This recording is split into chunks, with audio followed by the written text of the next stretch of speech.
네, 오늘부터 10주간, 무려 10주간 빌립보서 말씀을 꼼꼼하게 살펴보려고 합니다.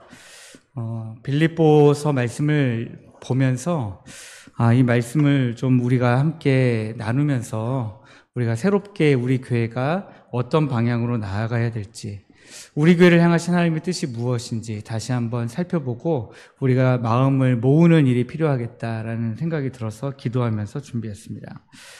오늘 첫 번째 시간을 우리가 함께 나눌 말씀은 3절부터 11절까지 말씀이죠.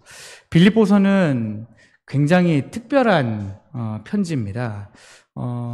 바울 사도가 쓴 서신 중에 감옥에서 쓴 편지가 있는데요. 우리가 그 감옥에서 쓴 편지를 옥중서신이라고 이야기합니다. 옥중서신에 네 개의 서신을 옥중에서 썼는데, 첫 번째가 에베소서, 두 번째가 빌립보서, 세 번째가 골로새서, 네 번째가 빌레몬서.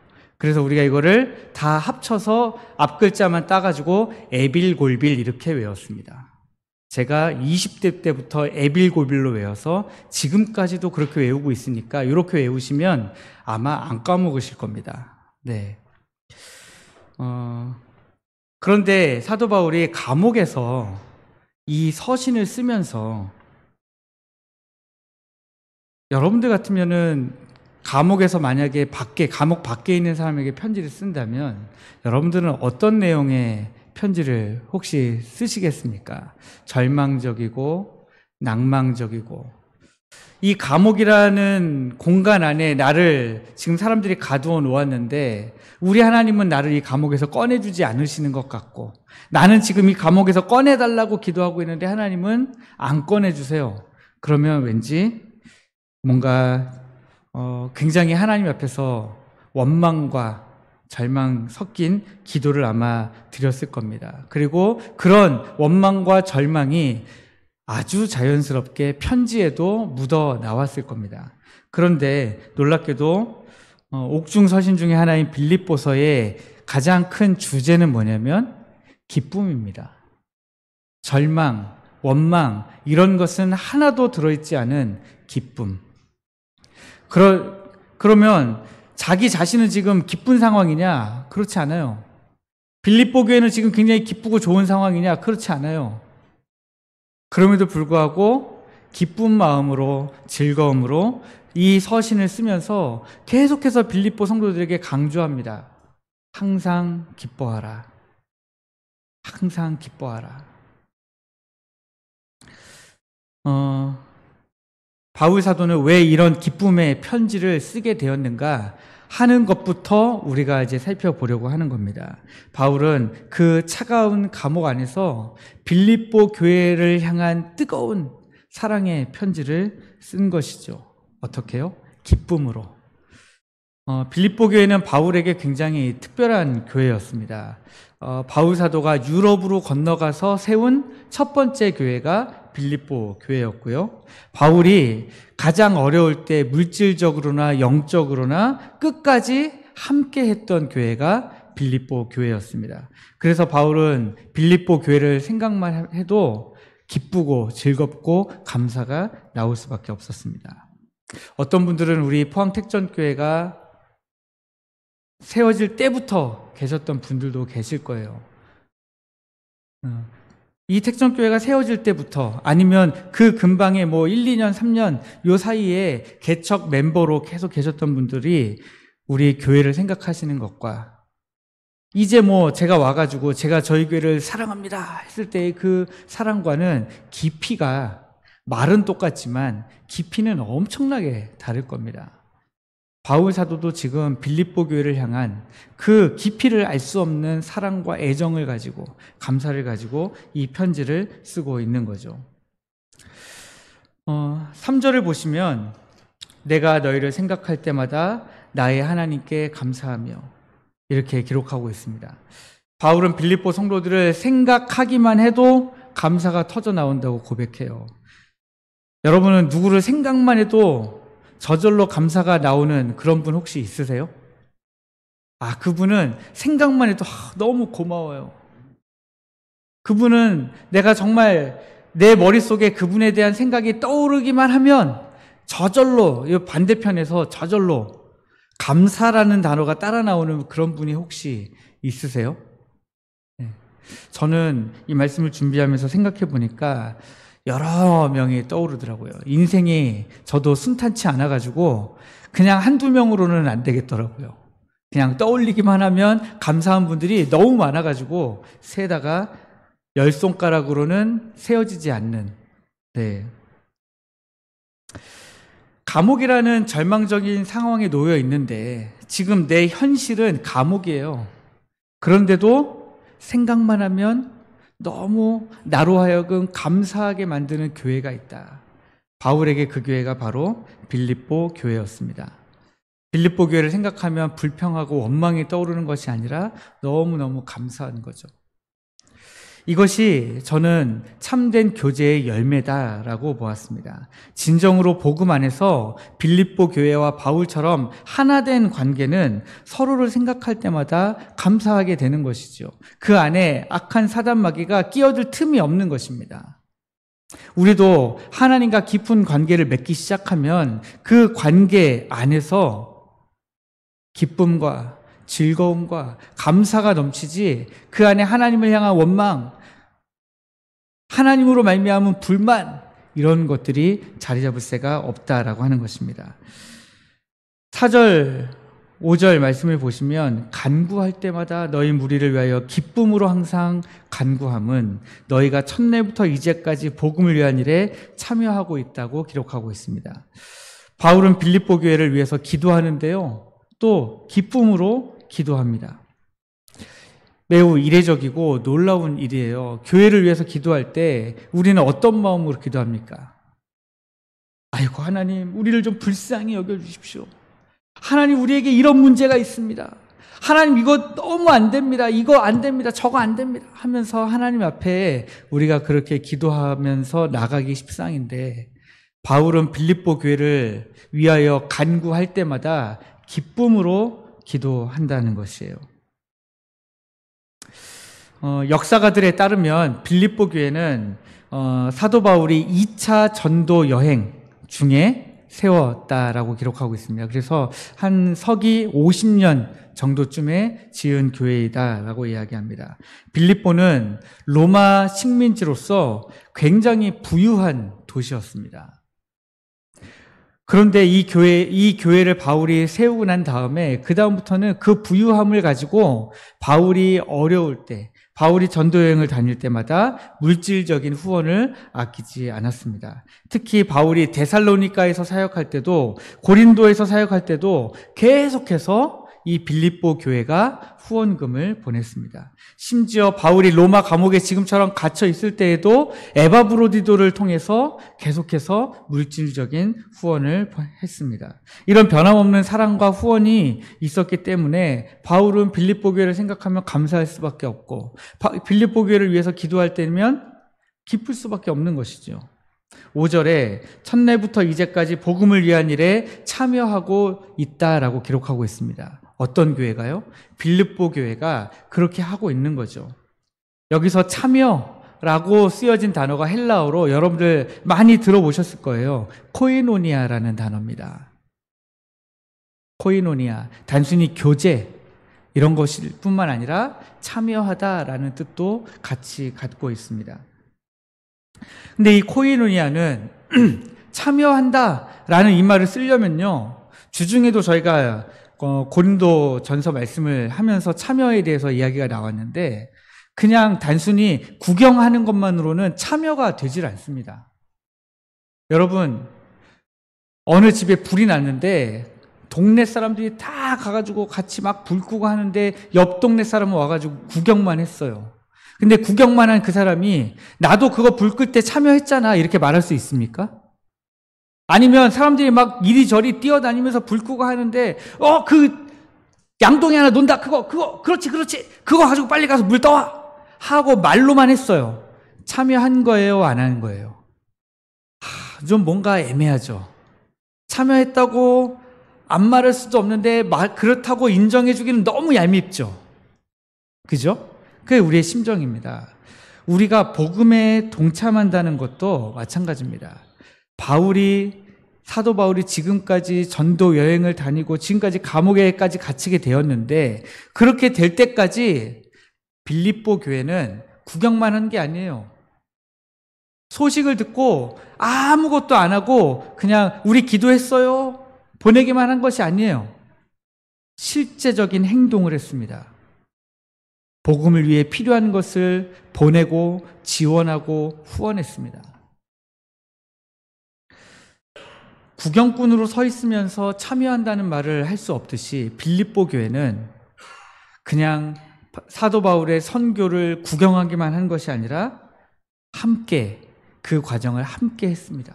함께 전도 여행을 다니고 있는 것은 아니지만 그럼에도 불구하고 사도 바울이 봤을 때는 빌립보 교회가 지금까지 나와 함께 한 거예요. 함께. 이처럼 코이노니아는요, 함께, 서로라는 말을 동반하게 되는 단어입니다. 함께라는 말이 같이 오지 않으면 참여하다라는 말이 만들어지지 않고요, 교제한다라는 말이 만들어지지가 않습니다. 그들은 빌립보 교회는 바울의 고난에, 복음의 고난에 함께 동참했고 복음의 기쁨을 함께 나눴고 복음 전파라는 사명을 함께 한 것입니다. 첫날부터 바울이 감옥에 갇혀 있는 지금까지, 교회가 세워진 순간부터 지금까지 빌립보 교회는 사도 바울과 함께한 신실한 동역자들이었습니다. 7절과 8절 말씀을 보시면 바울이 이렇게 고백합니다. 빌립보 성도들이 자신의 마음에 있다, 이렇게 고백합니다. 저는 이 고백이 참 너무 멋있는 고백이다. 우리도 이런 고백을 좀 하면 좋겠다. 포항 택전교회가 내 마음에 있어요. 예수 그리스도의 심장으로 제가 너무너무 사랑하는 우리 교회입니다. 우리가 구역구로 다 나눠져 있는데 우리 1구역부터 5구역까지 제 마음 가운데 있습니다. 예수님의 마음으로 내가 사랑합니다. 그렇게 고백할 수 있다면 우리 교회 참 너무 멋진 교회 되겠다.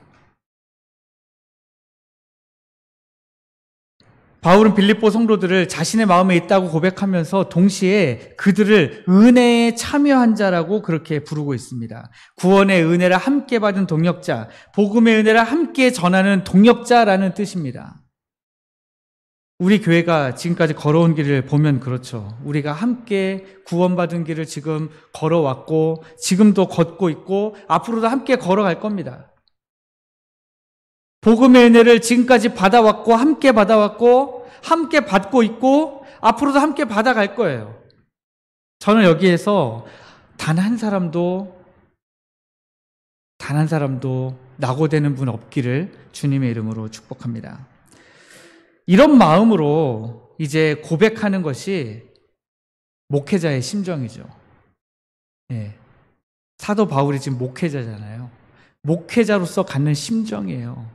내가 지금까지 함께 은혜의 길을 걸어온 성도들, 복음의 길을 함께 걸어온 성도들, 내가 예수 그리스도의 심장으로 너희를 얼마나 사모하는지 아느냐?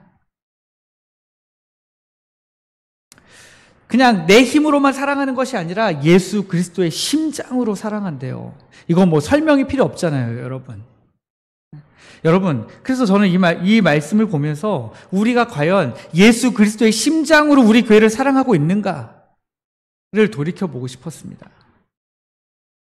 우리가 예배가 끝난 뒤에도 일주일 동안 살면서 한번 질문을 스스로에게 던지면서 고민해 보셔야 되는 그런 질문이라고 생각합니다. 내가 예수 그리스도의 심장으로 우리 교회를 사랑하고 있는가? 우리가 서로를 생각할 때마다 하나님께 감사하고 있는지, 아니면 서로를 위해 기쁨으로 기도하고 있는지 어떠세요? 일주일 만에 지금 다시 만나시는 거잖아요. 제가 교회에 있어 보면 새벽 예배와 수요 예배를 제외하고서는 일주일에 한 번씩 보시는 분들이 태반이시더라고요. 그러면 일주일에 한 번밖에 못 보는데 여러분들 얼굴 보자마자 너무너무 기쁘세요? 너무너무 즐거우세요? 아니면 이거 또 만났네? 이러십니까? 여러분들 서로를 보시면서 어떻습니까? 저는 주일 아침에 여기 딱 이렇게 올라서잖아요. 찬양하려고. 찬양을 딱 올라서면 너무 반가운 거예요. 너무 좋더라고요. 여러분들을 생각만 해도 제 마음속에 기쁨이 있어요. 감사가 있습니다.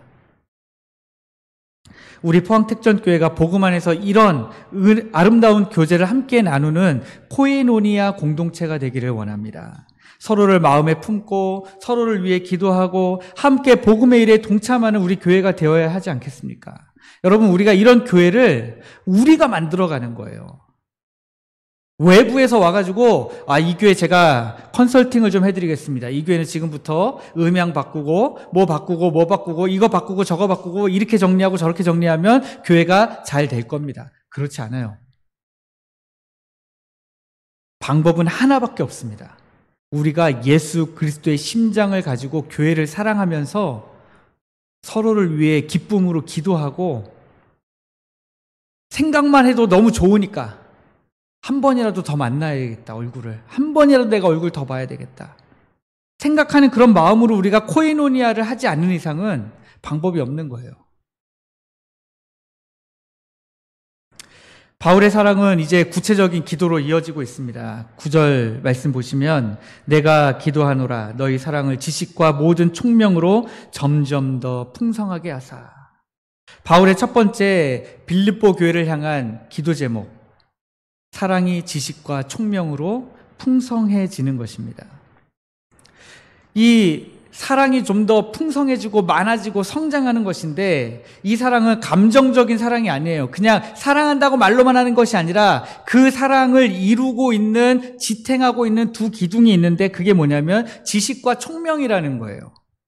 지식과 총명이 있으면 어떻게 사랑이 더 풍성해질 수 있습니까? 여기 지식이라는 말로 쓰여진 헬라어는 조금 어려운 말인데요. 제가 적어오긴 했으니까 그냥 또 이런 거 좋아하시는 분들도 있으니까 한번 말씀드릴게요. 에피그노시스라고 하는 단어입니다. 에피그노시스. 이 에피그노시스라고 하는 단어는 체험적이고 완전한 인식을 이야기하는 거예요. 단순한 어떤 정보만 가지고 있다 할 때에 그런 정보를 이야기하는 것이 아닙니다. 하나님과 인격적으로 만나서 깊은, 내가 하나님을 더 깊이 알게 된, 하나님을 만났기 때문에 하나님을 알게 되는 그런 지식을 이야기하는 거예요. 마치 제가 책으로만 혹은 영상에서만 보던 어떤 분인데 내가 어느 날 보니까 그분과 같이 식사를 하고 있어. 그분과 얘기를 나누고 있어요. 그분과 어느 날 친구가 되었어요. 그럼 너무 기쁘고 너무 좋잖아요. 그런 지식을 이야기하는 겁니다. 피상적으로 알고 있던 정보였는데 이 피상적으로 알고 있던 정보가 어느 날 나에게 실제적인 지식으로 다가오는 것입니다. 하나님이 어떤 분인가? 세상 사람들은요, 하나님 그러면 사랑의 하나님이라면 왜 그래? 만 반복해요. 사랑의 하나님이라면서 왜 이렇게 잔인하셔? 이런 얘기만 합니다. 하나님에 대해서 잘 모르는 거죠. 그나마 하나님에 대한 지식은 하나예요. 사랑의 하나님. 왜? 교회가 맨날 사랑의 하나님만 강조하니까요. 저 경부고속도로를 타고 서울에서 내려오다 보면은 거기에도 God is love라고 하는 말이 써져 있습니다. 하나님은 사랑이시라. 그러니까 세상 사람들이 하나님은 사랑이시구나, 그것만 알아요. 우리도 마찬가지입니다. 여러분들 하나님을 어떤 하나님으로 알고 계십니까? 하나님에 대한 지식은 아마 여러분들도 많이 가지고 계실 수 있어요. 그러나 제가 묻는 것은 하나님을 얼마나 경험하셨습니까? 얼마나 하나님과 대면해서 하나님을 알고 계십니까? 하나님에 대한 정보가 아무리 많아도 하나님을 만나서 인격적으로 교제하고 아는 사람만큼 안다고 말할 수가 없는 거예요. 제가 존경하는 목사님 한 분 계세요. 되게 유명한 분이시고 제가 최근에 그분에게 공부를 배우고 있습니다. 네. 되게 유명한 설교가고 그분의 설교를 제가 굉장히 좋아했습니다. 그런데 저에게 그분은 너무나 먼 분이었어요. 그분은 지금 미국에서 목회하시는데 엄청 큰 이민교회를 하세요. 워싱턴에서. 그런데 이제 그분은 저는 뭐 그냥 먼발치에서만 학교 다닐 때는 먼발치에서만 보고 그 다음에는 너무 유명해져가지고 저는 뭐 그분 같이 뭐 식사한다 뭐 이런 거는 꿈도 꿀 수 없었죠.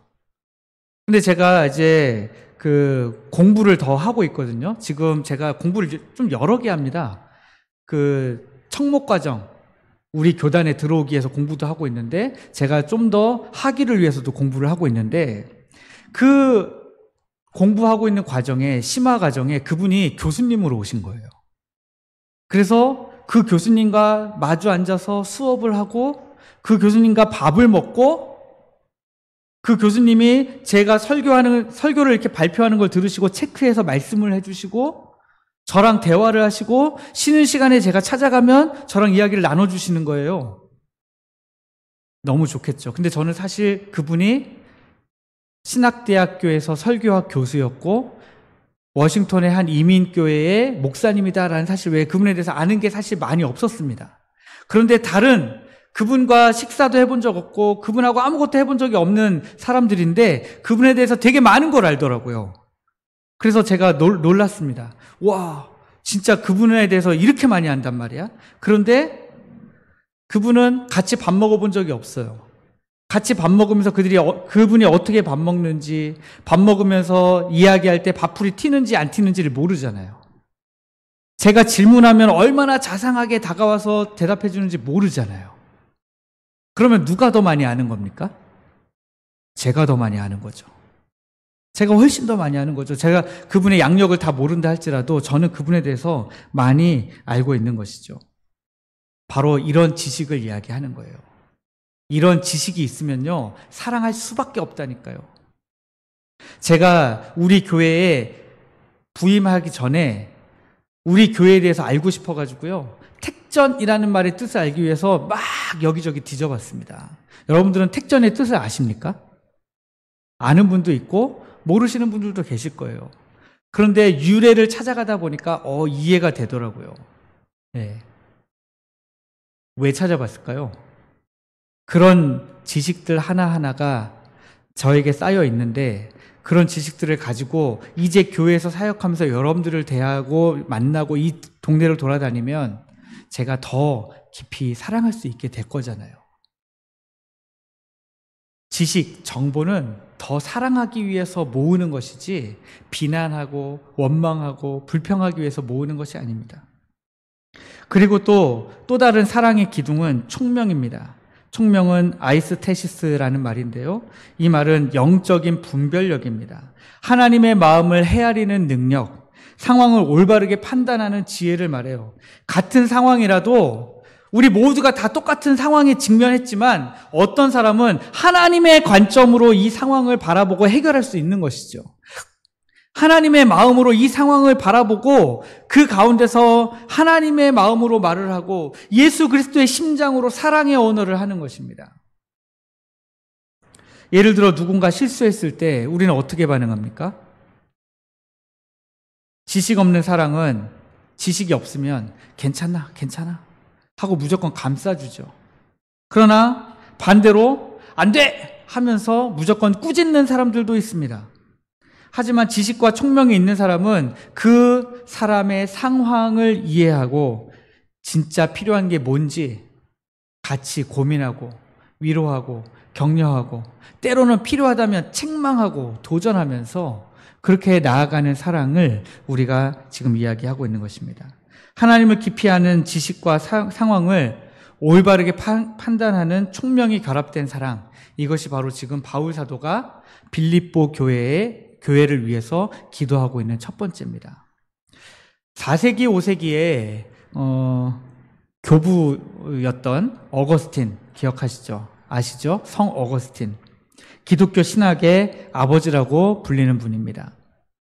젊은 시절 방탕한 삶을 살다가 극적으로 어머니 모니카의 기도로 회심한 이후에 자신의 신앙 여정을 담은 고백록이라는 책을 썼습니다.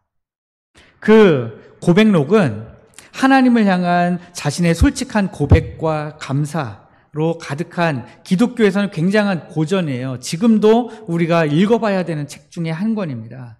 그런데 그 고백록에서 어거스틴 뭐라고 얘기했냐면 주님을 사랑하되 무지하지 않게 사랑하게 하옵소서.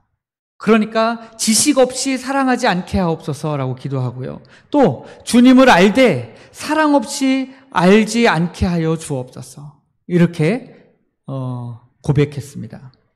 이것이 바로 참된 기독교의 사랑이죠. 지식과 감정의 조화를 이루는 사랑입니다. 하나님을 깊이 알면 알수록 더욱 사랑하게 되고 진정으로 사랑하면 사랑할수록 더 알려고 하는 그런 마음들, 그게 바로 사랑을 떠받치는 두 가지 기둥입니다. 그런데 여기서 지식 없는 사랑이 얼마나 위험할 수 있는가를 보여주는 또 다른 예가 있습니다. 여러분, 안중근 의사 다들 아시죠? 안중근 의사가 1910년 중국의 리순 과목에서 순국하기 전에 그 과목에서 많은 글을 남기셨어요. 이것을 유묵이라고 이야기하는데, 돌아가신 분이 생전에 남긴 글씨나 그림을 우리가 유묵이라고 이야기합니다. 그 안중근 의사의 유묵 중에 이런 글이 있습니다. 하루라도 책을 읽지 않으면 입안에 가시가 돋친다. 많이 들어보셨죠? 여러분, 이 하루라도 책을 읽지 않으면 입안에 가시가 돋친다를 여러분들 어떻게 이해하고 계세요? 혹시 하루라도 책을 읽지 않으면 입안에 가시가 돋칠 정도로 마음이 참 불편하기 때문에 매일매일 책을 읽어라, 이런 독서의 중요성을 강조하는 걸로 이해하고 계셨을 것입니다. 아마도. 그렇죠? 책을 읽어야 돼. 책을 안 읽으면 입안에 가시가 돋쳐. 이렇게 아마 이해하셨을 거예요. 근데 이 말은 그런 말이 아니에요. 실제적인 의미는 완전히 다른 겁니다. 책을 읽지 않으면 마음에 양식이 부족해서 입에서 가시가 나와 다른 사람을 찌르게 된다라는 뜻으로 하신 말씀이에요. 우리 안에 지식과 총명으로 사랑이 풍성해지지 않으면 우리 마음에 가시가 자라나서 다른 사람들을 찌르게 될 것입니다. 이것이 바로 우리가 주의해야 할 지점입니다. 얼마나 많은 경우에 우리는 사랑이라는 이름으로 상대방에게, 다른 사람들에게 상처를 주고 있습니까? 너를 위해서 하는 말이야. 그런데 말을 들어보면 날카로운 말이에요. 내가 정말 사랑해서 하는 말인데, 사랑해서 내가 이렇게 해주는 건데 라고 하는데, 상대방의 마음은 전혀 헤아리지 못한 채 일방적으로 밀어붙이고 있는 그런 모습이 혹시 우리의 모습은 아닙니까? 교회 안에서도 선한 마음으로 충고한다고 하면서 상대방의 자존심에 상처를 주는 경우가 있고요. 사랑한다고 하면서 다른 성도들이 어떤 상황에 있는지 알지 못한 채 그냥 일반적으로 이렇게 해야 돼, 저렇게 해야 돼, 그냥 그렇게 밀어붙이고 있었던 것은 아닌지. 바울이 지식과 총명으로 풍성해지는 사랑을 기도한 이유가 바로 여기에 있는 것입니다. 상대방을 깊이 이해하고 상대방의 처지를 헤아리고 상대방에게 진정으로 유익한 것이 무엇인가를 분별할 수 있는 그 사랑이 지혜로운 사랑이죠. 10절 말씀을 보시면 너희로 지극히 선한 것을 분별하며 또 진실하여 허물 없이 그리스도의 날까지 이르고라고 기록하고 있습니다. 성숙한 사랑은 선한 것을 분별할 수 있는 능력을 줍니다. 여기 분별하다라는 말은 헬라어로 생각보다 자주 쓰이는 말인데요. 도키마조라는 말입니다. 금속을 시험해서 순수한 것을 가려내는, 재련한다라는 의미가 여기에 들어가 있습니다. 성숙한 그리스도인은 수많은 선택의 기로에서 하나님이 무엇을 기뻐하시는가를 분별하고 선택할 수 있습니다. 무엇이 선한 것인지 생각할 수 있다는 것입니다.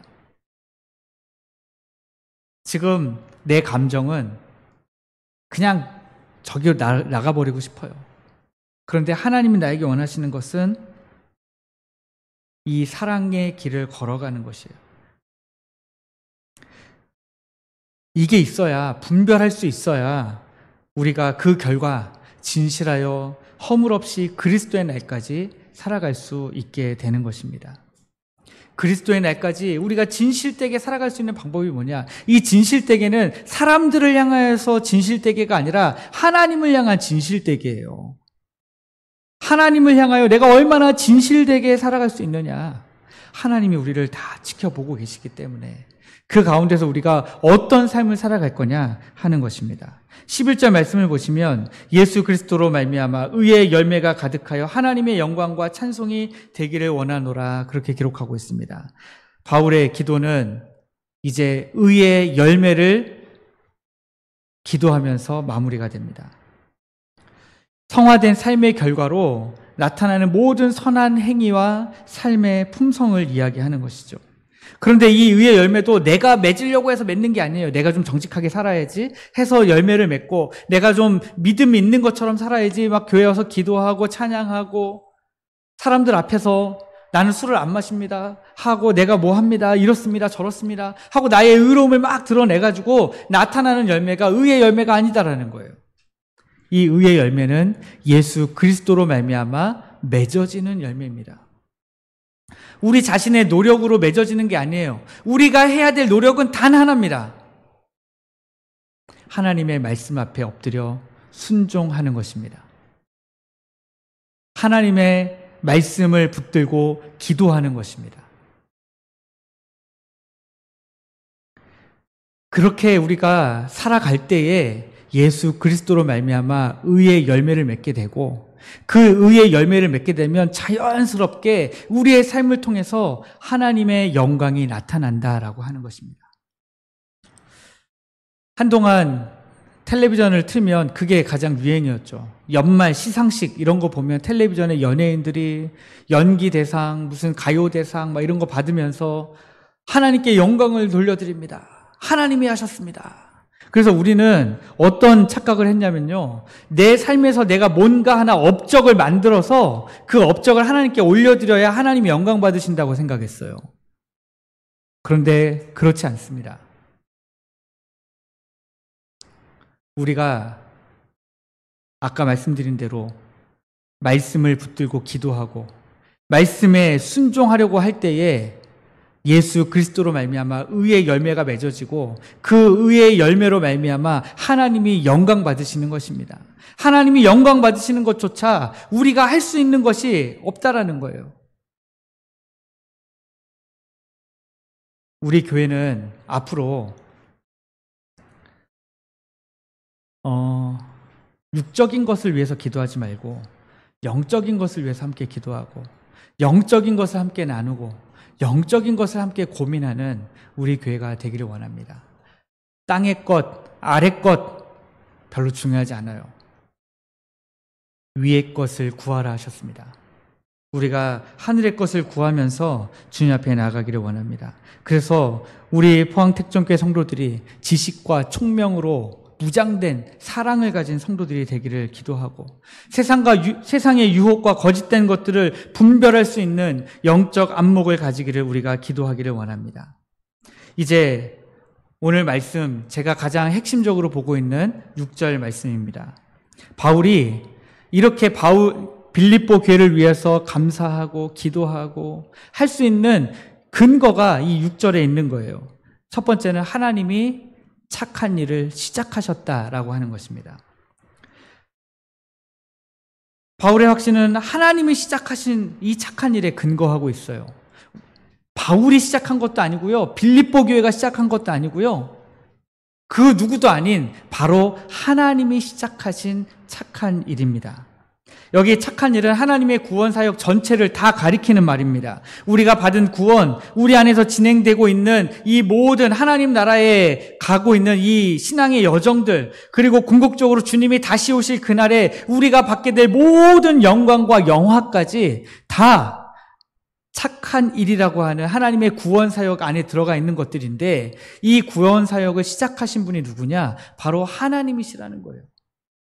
택전교회를 누가 시작했냐? 하나님이 시작하신 것입니다. 우리 하나님께서 시작하셨기 때문에 마지막 날에 택전교회를 향하신 목적을 다 이루시는 분도 누구세요? 우리 하나님이십니다. 그리스도 예수께서 다시 오시는 그날까지 포항택전교회를 통해서 하나님이 이루고자 하시는 일들을 다 이루어 나가실 것입니다. 에베소서 2장 8절 9절 말씀을 보시면 너희는 그 은혜에 의하여 믿음으로 말미암아 구원을 받았으니 이것은 너희에게서 난 것이 아니요 하나님의 선물이라 이렇게 기록하고 있습니다. 우리 하나님이 시작하시고 우리 하나님이 이루실 것입니다. 할렐루야. 네, 이게 바울의 확신이었고 바울이 가진 소망이었고 오늘 우리 교회를 바라보는 우리의 소망이 되어야 되는 것입니다. 구약의 아브라함을 생각해 보시면 하나님께서 아브라함에게 너로 큰 민족을 이루고 내 이름을 창대하게 하여 복의 근원이 되게 하겠다 약속해 주셨어요. 그런데 자녀는 안 주세요. 아들은 안 주셨단 말이에요. 90세가 될 때까지 아들이 없어요. 그런데 어떻게 하나님의 말씀이 이루어지겠다라고 확신할 수가 있습니까? 그런데 그 말씀을 아브라함이 갑자기 어느 날 말씀을 붙들고 하나님 이렇게 내가 이 말씀 붙들고 기도합니다. 응답해 주십시오 라고 한 게 아니라 먼저 찾아오셔서 말씀해 주신 분이 하나님이셨다는 거예요. 그래서 그 하나님이 결국에는 100세가 다 되어서 아브라함에게 아들을 주셨다라는 거죠.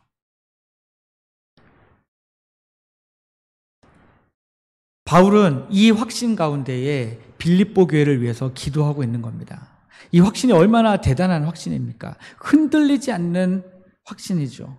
바울은 지금 감옥에 갇혀 있으면서도 빌립보 교회를 향하여서 하나님이 가지고 계신 뜻이 하나님이 이미 시작하셨던 그 놀라운 구원 역사가 이미 시작되었으니 하나님이 이루어 가실 것이다. 빌립보 교회를 든든하게 세워 가시겠구나 라고 하는 확신과 소망의 근거로 삼은 것입니다. 여러분 혹시 올해가 시작할 때와 지금의 마음까지는 혹시 다르신지 여러분들에게 질문을 드리고 싶습니다.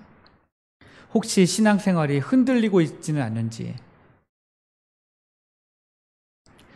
어떤 분들은 내가 과연 구원받기는 받았나? 내가 교회도 나오고 교회에서 하라는 거 내가 다 하고 있는데 구원받기는 받은 것인가? 의심하는 분도 있으실 겁니다. 그런데 여러분 걱정하지 마십시오. 우리의 구원은 우리에게 달려있는 것이 아니라 우리의 구원을 시작하신 하나님이 우리의 구원도 완성하실 것입니다. 우리 포항택전교회도 하나님이 시작하셨으니 하나님이 세우셨으니 하나님이 완성해 가실 것입니다. 그게 우리 교회를 향해 우리가 가질 수 있는 유일한 소망이고 유일한 믿음의 근거인 것입니다. 이게 없으면요 앞에서 예배 드리는 거 이렇게 열심히 예배 드릴 필요가 없습니다. 하나님에 대한 확신과 믿음이 있기 때문에 열심히 하는 거죠. 사랑하는 우리 교회 성도 여러분, 오늘 우리는 감옥에서 쓴 바울의 편지를 통해 귀한 교훈을 얻었습니다.